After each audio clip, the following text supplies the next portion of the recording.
ప్రేమ పైనంగోదావరి నది ఒడ్డున ఉన్న ఒక చిన్న గ్రామంలో అర్జున్ అనే యువకుడు నివసించేవాడు.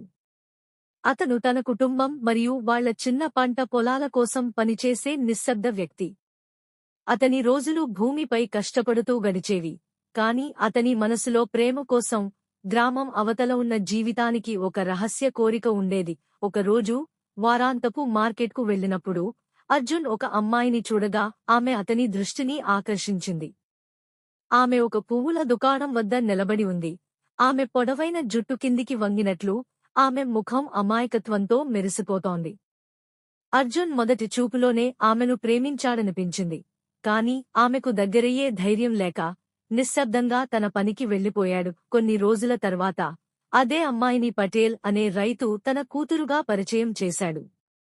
ఆమె పేరు శ్రీలక్ష్మి. పట్టణంలో చదువుకున్నా కాని తన తండ్రికి సహాయం చేయడానికి గ్రామానికి తిరిగి వచ్చిన అమ్మాయి.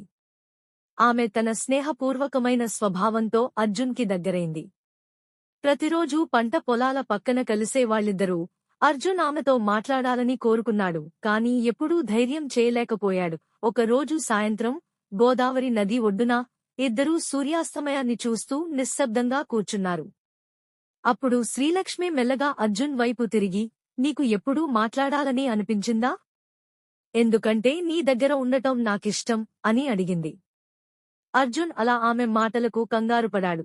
కాని ఆమె నవ్వుతో ప్రేమపూర్వకంగా చూసినప్పుడు అతని మనసులో ఉన్న భావాలు బహిర్గతమయ్యాయి. నీకంటే ఎక్కువ మాట్లాడాలనిపించింది, కాని నీ పక్కన ఉండడం సరిపోతుందనిపించింది అని అర్జున్ మెల్లగా చెప్పాడు. ఆ రోజు అర్జున్ మరియు శ్రీలక్ష్మి ఇద్దరూ తమ మనసులో ప్రేమను అర్థం చేసుకున్నారు.